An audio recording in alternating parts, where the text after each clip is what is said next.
An organization that helps people in Forsyth County who have chronic illnesses has shut down due to a lack of state and federal funding. Positive Wellness Alliance has served the community for more than 30 years, but after learning they would face major cuts, they were forced to shut their doors. Fox 8's Gretchen Stinger joins us now to explain what this means for the community. Gretchen. Yeah, Positive Wellness Alliance has served people with long-term chronic illnesses in Forsyth County and 7 other counties. Now, resources that are already being exhausted will have to be used to make sure that these people stay in their homes. Positive Wellness Alliance first opened their doors 30 years ago to help people who were HIV positive.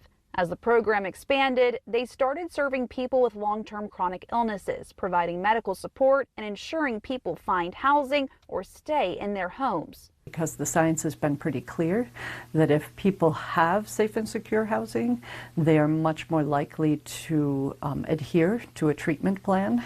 And the key is helping them to adhere to their treatment plan, making sure that they get to a physician and get to their doctor's appointments, make sure they have access to their medications.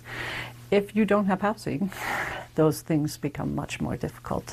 Elizabeth Matfield, the executive director of the program, says unfortunately that all came to a halt in August when the program learned their funds were being drastically cut, and they can no longer help the more than 300 people in the 8 counties they serve. The administration has been pretty clear about the cuts that they intend to be making, and as you know, the budget did not pass, and so we're not clear exactly what the final cuts might be, but there was, initial unease, or I should say reductions in funding that just made it harder for us to continue the quality services. Making September 30th the last full day of operation for case managers. Matfield says it's their knowledge that made a difference. We know how the system works. We try to make sure that they've done all the paperwork.